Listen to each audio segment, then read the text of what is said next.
नमस्कार दोस्तों। 1990 ये वो समय था जब बिहार की मुख्य पॉलिटिक्स में दो व्यक्ति आते हैं, लालू प्रसाद और नीतीश कुमार। और आज तक बिहार की इसी मुख्य पॉलिटिक्स में यही दो व्यक्ति राज कर रहे हैं। आज बिहार की हालत बद से बदतर होती जा रही है।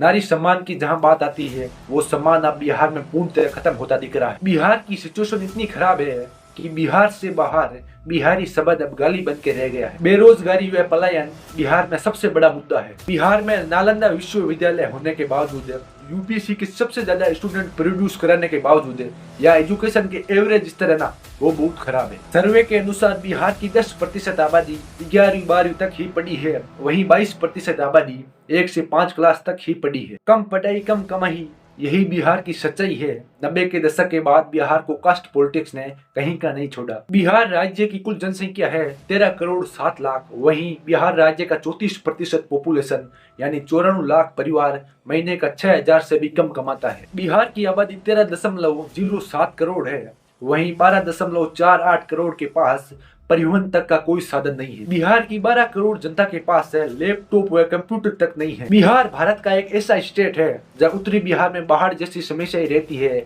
वहीं दक्षिणी बिहार में सूखा व अकाल पड़ा रहता है। आज बिहार की ये दर्दनाक दशा आखिर कैसे हुई, वीडियो के साथ बने रहना। आइए जानते हैं इस वीडियो में।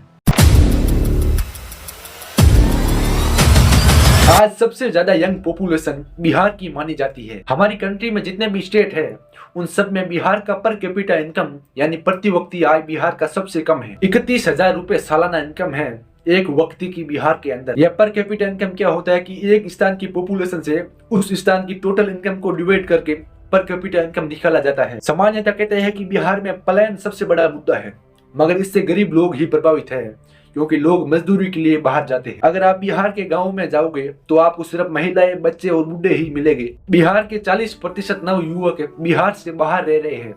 पलायन या जीवन की सच्चाई बन के रह गया है। बिहार का आपको शायद ही ऐसा घर मिलेगा जहां आपको 3 पीढ़ियां साथ देखने को मिल जाए। बिहार के लोग अपनी समस्याओं से अवगत तो है, लेकिन जब वो वोट करने जाते हैं तो बिहार में जो पिछले 30 साल से वोट हो रहा है, वो सिर्फ 4 ही मुद्दों पर हो रहा है। पहला मुद्दा ये है कि लोगों के मन में जाति का असर होता है। उसका भले कुछ भला न हो, भले उस जाति का नेता उसके लिए कुछ न कर रहा हो, मगर लोगों को लगता है कि अगर मैं मेरे जाति के व्यक्ति को वोट दूंगा तो मेरा मान सम्मान बढ़ेगा। दूसरा मुद्दा ये है कि जो जाति के नाम पर वोट नहीं दे रहा है, वो धर्म के नाम पर दे रहा है, पुलवामा के नाम पर दे रहा है, राष्ट्रवाद के नाम पर, राम मंदिर के नाम पर दे रहा है। तीसरा मुद्दा ये है कि लालू जी का यहाँ पर बहुत बड़ा राजनीतिक प्रभाव रहा है। लालू जी का जो फिनोमिना है ना, वो सिर्फ राजनीतिक फिनोमिना नहीं है, वो थोड़ा सोशल फिनोमिना भी रहा है। तो वो सत्ता में रहे या न रहे, समाज का एक बड़ा वर्ग है जिसने लालू जी के समय का जंगल राज देखा है, 15 साल जेला है। लोगों को लगता है कि चाहे गरीबी रहे, रोड न बने, बच्चों की पढ़ाई ठीक नहीं है तो बाहर भेजकर पढ़ा लेंगे, मगर वो लालू जी के समय का जंगल राज वापस नहीं लौटना चाहिए। तो एक समाज का बड़ा वर्ग ऐसा भी है जो लालू जी के डर से भाजपा को वोट कर रहा है। और चौथा मुद्दा ये है कि जो मुसलमान लोग है ना, उनकी दशा बिहार में दलितों के बाद सबसे ज्यादा खराब है। इन्हीं 4 मुद्दों पर लोग मेजोरिटी में वोटिंग करते हैं। आप वीडियो के साथ बने रहना, आपको धीरे धीरे बिहार की पूरी स्थिति समझ में आ जाएगी। एक्चुअली बिहार को कास्ट पॉलिटिक्स ने बहुत पीछे धकेला है। इधर कास्ट पॉलिटिक्स ज्यादा चलती है और डेवलपमेंट पॉलिटिक्स कम चलती है। कास्ट पॉलिटिक्स से जरूर कुछ फायदा है। फायदा ये है कि पहले जब अपर कास्ट के लोग हैं, लोअर कास्ट के लोगों को पैसों के मामले में आर्थिक स्थिति में दबाते थे, तो लोअर कास्ट के लोगों ने सोचा हम सब छोटी छोटी जातें इकट्ठी होकर अपने जात का नेता चुने, तो हम सत्ता के मामले में तो अपर कास्ट के लोगों के समानांतर आ सकते हैं। बिहार में फर्टिलिटी रेट बहुत ज्यादा है, यानी एक माँ 4 से 5 बच्चों को जन्म दे रही है। इसलिए यहाँ लिटरेसी रेट बहुत नीचे गिर गया है, यानी शिक्षा का स्तर कम रह गया। बिहार के 32% विद्यालयों में विद्यार्थियों की संख्या 100 से भी कम है। बिहार के एजुकेशन में नौकरी मतलब यूपीएससी। बिहार के लोग सिविल सर्विस को ही सब कुछ समझते हैं। यहाँ का एक मजेदार इंसिडेंट भी है कि रेट लिस्ट तय करेगी कि तेरी सरकारी नौकरी में तुझे कितना दहेज मिलेगा। इनको क्या लगता है कि सरकारी नौकरी अगर लग गई तो टेबल के ऊपर से भी लेंगे और नीचे से भी लेंगे। भ्रष्टाचार तो बिहार में अब कल्चर बन चुका है।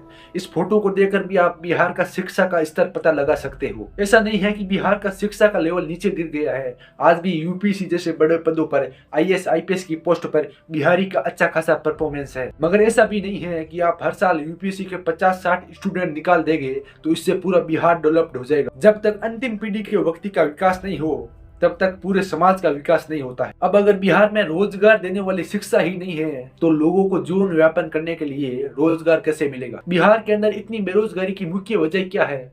आपको यह भी आगे वीडियो में समझ में आ जाएगी। बिहार को ग्रोथ की बहुत आवश्यकता है। बिहार के अंदर नो मेजर इंडस्ट्री है, बिहार के अंदर कोई बड़ी इंडस्ट्री है ही, क्योंकि बिहार को ज्योग्राफिकल डिसएडवांटेज मिला है। मतलब इसके पास इंटरनेशनल ज्योग्राफिकल लोकेशन का एडवांटेज है ही नहीं। जैसे गुजरात और महाराष्ट्र को मिला है, वो सी के थ्रू, पोर्ट के थ्रू इंपोर्ट एक्सपोर्ट का अच्छा खासा बिजनेस कर सकते हैं। बिहार के अंदर कोई कंपनी बहुत ज्यादा इन्वेस्ट करना ही नहीं चाहती। और बिहार के साथ सबसे ज्यादा दुखद घटना तो तब हुई जब नवंबर 2000 में बिहार से झारखंड अलग हो गया। जैसे ही झारखंड बिहार से अलग हुआ, सारी मिनरल रिच कंपनी, सारी कॉर्पोरेट कंपनी, बड़ी बड़ी माइनिंग सब झारखंड में चली गई। यही नहीं, बिहार के हाथ से टाटा नगर जमशेदपुर भी निकल गया और बोकारो भी निकल गया। देखो, इससे पहले ये होता है कि 90 के दशक में यानी 1991 में नरसिम्हा राव की सरकार बनी थी और मनमोहन सिंह ने दोनों ने मिलकर भारत में ग्लोबलाइजेशन को बढ़ावा दे दिया, यानी अब विदेशी कंपनियां भी भारत में आकर बिजनेस कर सकती हैं। मगर अब उससे भी पहले जब जवाहरलाल नेहरू ने देश की कमान संभाली तो उनके सामने सबसे बड़ी चुनौती यही थी कि उन्होंने ब्रिटिशर्स को देखा था कि ये विदेशी व्यापारी बनकर आए थे और किस तरह भारत को डोमिनेट कर गए। तो उस समय जवाहरलाल नेहरू ने विदेशी कंपनियों पर बहुत ज्यादा स्ट्रिक्ट लगा दिए कि आप भारत में आकर इन्वेस्टमेंट नहीं कर सकते हैं। लेकिन 1991 में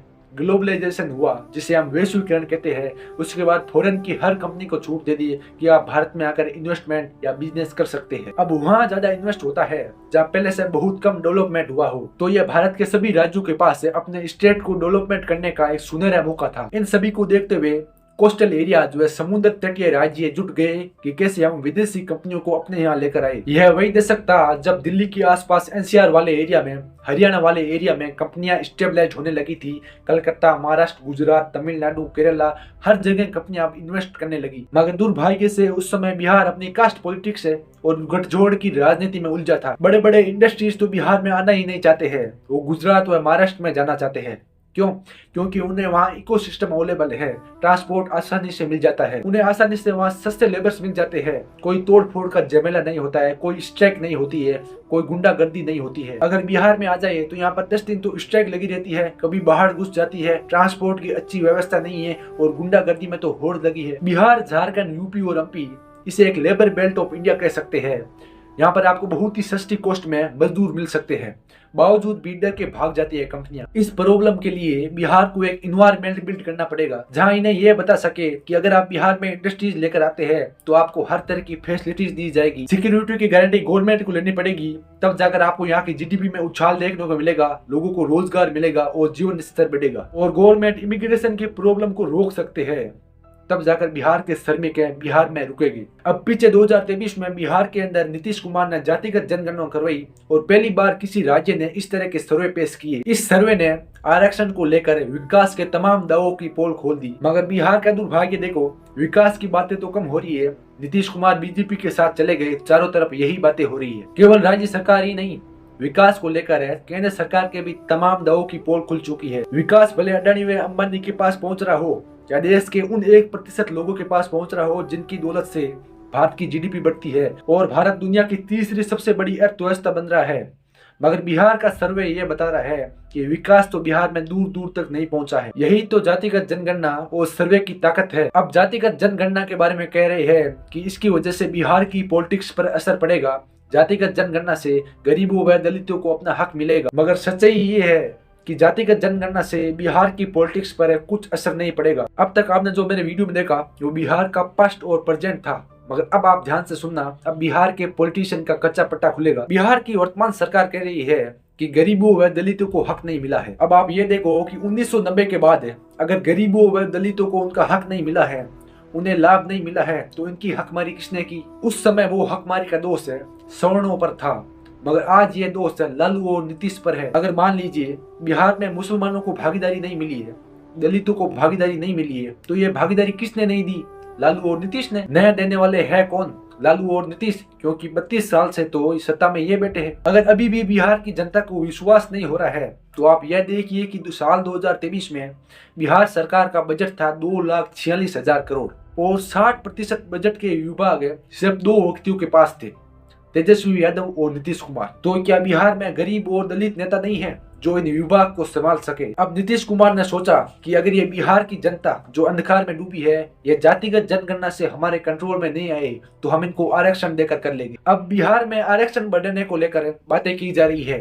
देखो, ऐसा है कि बिहार में 1.57% लोग सरकारी नौकरी में हैं। गौर से सुनना इस बात को कि अगर आप 1.5% सरकारी नौकरियों में आरक्षण बढ़ा भी देते हो, तो भी 98.57% लोग सरकारी नौकरी में है भी नहीं, उनकी जिंदगी कैसे सुधरेगी यह भी तो बताओ। इसलिए आरक्षण का असर है बिहार की जनता पर नहीं होगा। 1990 में बिहार की जनता को यह बताया गया कि आरक्षण लगने से तुम्हारी जिंदगी बदल जाएगी। उनकी जिंदगी अभी तक नहीं बदली है। 30-35 वर्षों में कुछ फर्क नहीं पड़ा है। हाँ, फर्क इतना पड़ा है कि पहले 2-4 स्वर्ण समाज के लोग राज कर रहे थे, अब ओबीसी समाज के भी लोग राज कर रहे हैं। मोदी जी देश के प्रधानमंत्री है, वो गुजरात के भी प्रधानमंत्री है और बिहार के भी प्रधानमंत्री है। गुजरात में अब इन्वेस्टमेंट समिट हो रहा है, पिछले 10 वर्षों से हो रहा है। वहाँ बिलियंस एंड बिलियंस डॉलर के इन्वेस्टमेंट की बातें हो रही है। गुजरात का एक शहर है सूरत, जहाँ बिहार के 5 लाख बच्चे मजदूरी कर रहे हैं।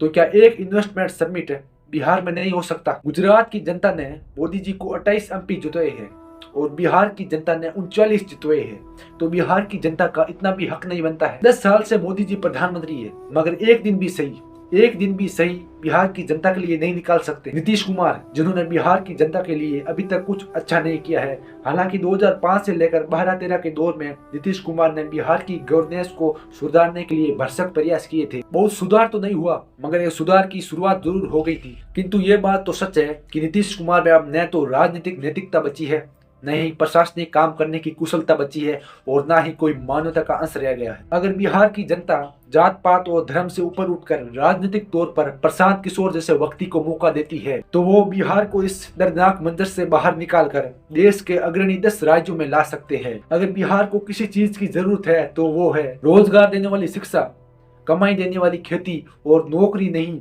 स्वरोजगार देने वाली पूंजी। अगर ये 3 चीजें उपलब्ध हो जाती है तो अगले 10 साल में अमूल चूल परिवर्तन देखने को मिलेंगे बिहार के अंदर। और हाँ, प्रशांत किशोर नाम जरूर याद रखना।